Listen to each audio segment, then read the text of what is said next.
Hello again, Wargamers. VallumDominatio here. We're going to do what I call a Strategy Test Batrep. Basically, that means I'll be playing with two different armies against each other to see what kind of tactics I can come up with.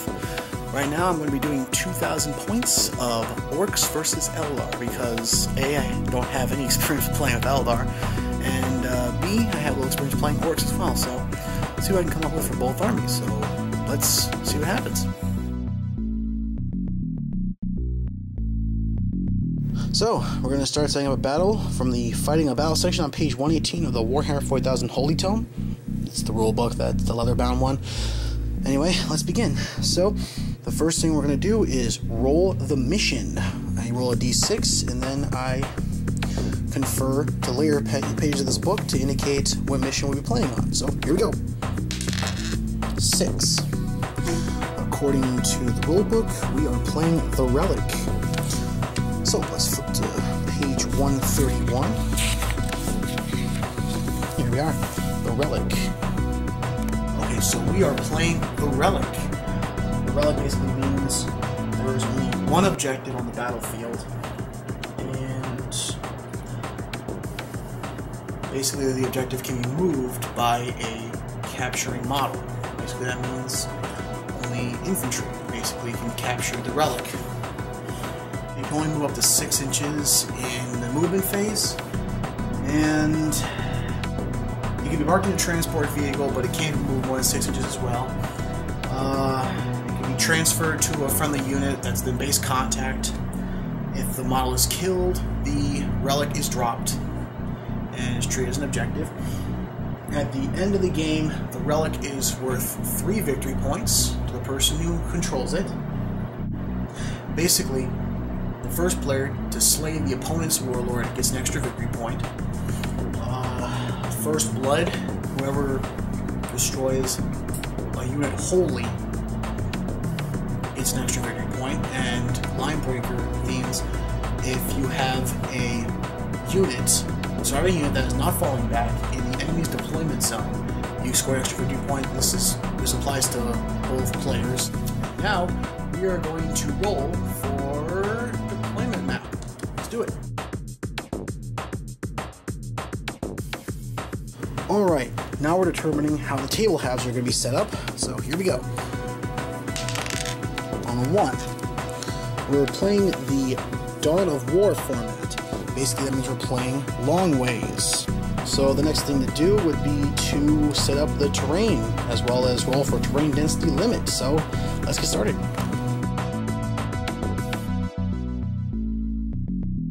This is the board that we're going to be playing on. It's a 4x6 foot table, so there'll be plenty of space to set up terrain density limits evenly. We can break it up into 6 2-foot by 2-foot sections, which I'll be rolling for terrain density limit. And this is just a quick note for those of you who don't know what terrain density limit is. Basically that means when you are playing on a board, you split the board up into as many even 2-foot by 2-foot sections as possible. Then you roll a d3 for each section. That's how many pieces of terrain you can place on the battlefield. Basically, since there is no such thing as a d3, as is mentioned in the rule book, you need to roll a d6 and then divide that by 2, round it up. So basically, if I roll a 6, then I get to place 3 pieces of terrain in that 2x2 section. However, if a piece of terrain straddles more than one section of the 2-foot by 2 foots, then it would count only towards the terrain density limit of the majority that the terrain is sitting. Okay, so I just rolled for terrain density limit for the 6 2-foot by 2-foot sections of the board. So now I'm going to do is place terrain on those sections until I fill up the terrain density limit for all of the sections. So we'll be back.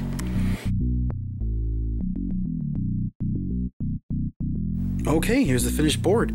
As you can see, it looks like a desert village or some sort of desert city outpost, complete with a waste disposal area, trees in the mountains to give it some sort of line of sight blocking advantage, as well as a few buildings that units can hide in, as well as a trench network.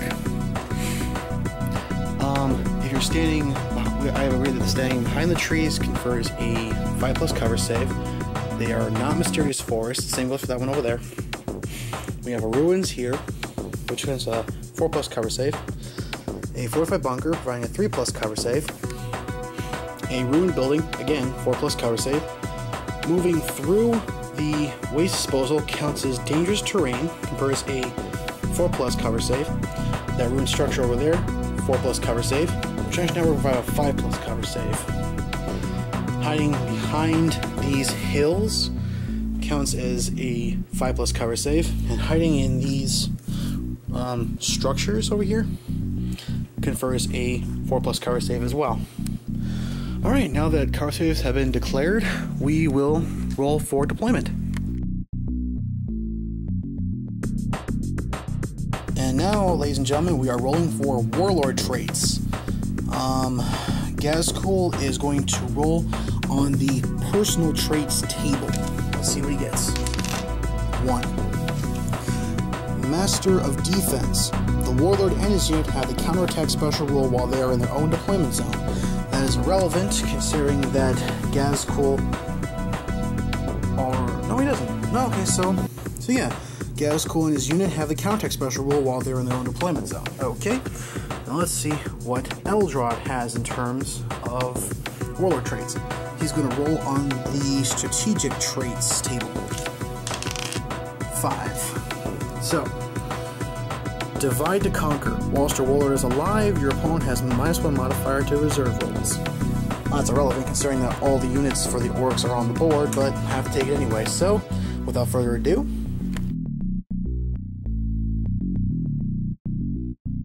okay, so with my new Eldar dice, I'm going to roll for Eldar. Roll the 1, not a good start. And now for Orks. Ha, tie. Alright, let's roll them up again. Tie again. Jeez, what's with these ties? 4 and 3. Alright, so the Orks choose to deploy first and go first.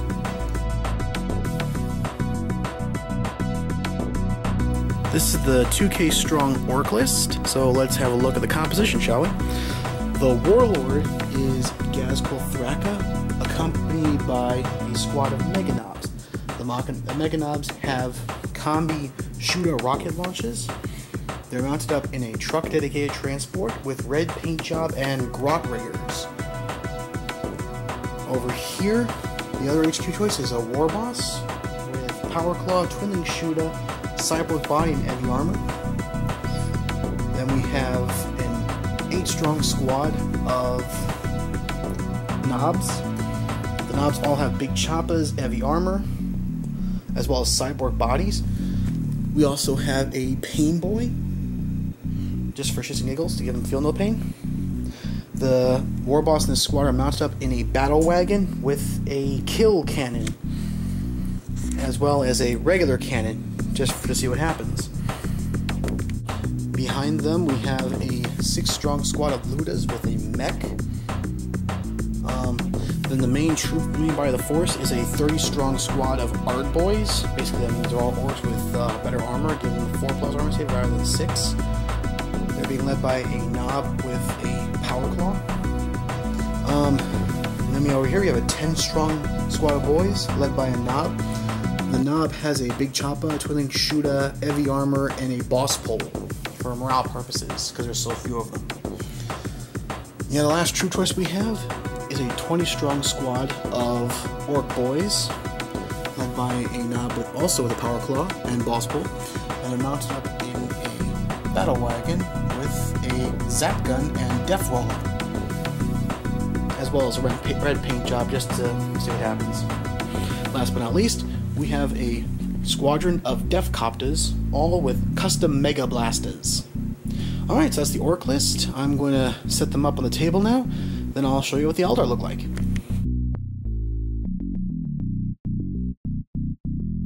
Okay, so here's the final deployment of the Orc army. The battle wagon with Def Roller and Zap Gun that has the 20 Orc boys in it right over here. We have the 30-strong squad of Ard boys here. The truck over here with Ghazghkull and his Mega Knobs unit. In the bunker, we have the Luda squad, blah. Over here we have the War Boss, Pain Boy, and the Knob squad in there. And we have the 10 strong squad of boys here, and the 5 strong squad of Death Couples. So, what I'm going to do now is introduce the Eldar force, and then I'll deploy them, and then we'll begin.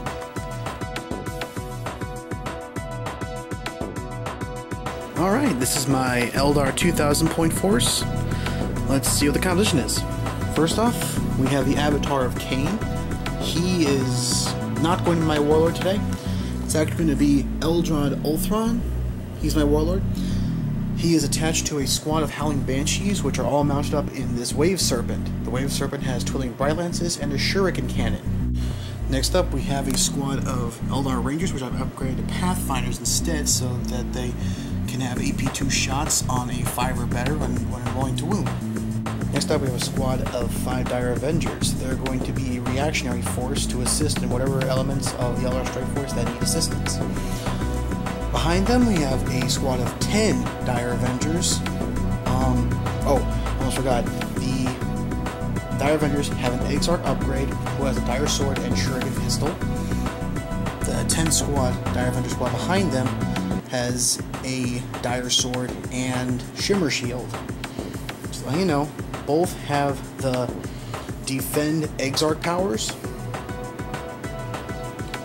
And yeah, that's pretty much it for the Dire Avengers. Behind them, we have a squad of 5 Warp Spiders.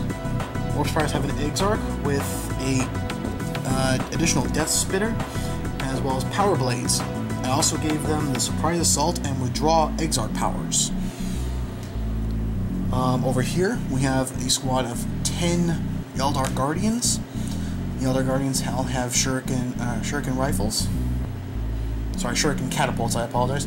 And they also have a Eldar missile launcher, anti-grav platform assisting them as well.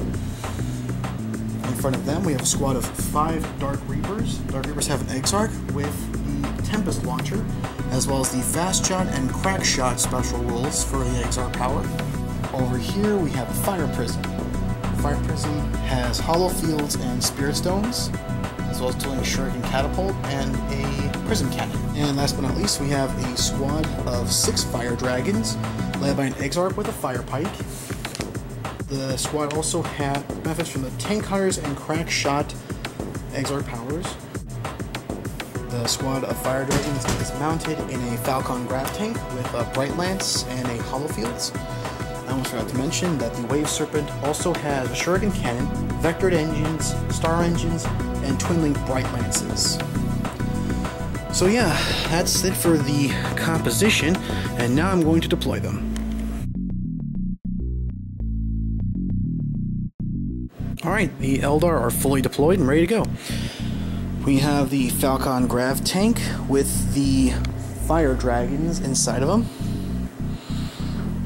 Over here we have the Wave Serpent with Eldrad Ulthran and the Howling Banshee squad. The 5 squad Dire Avengers are in the ruins.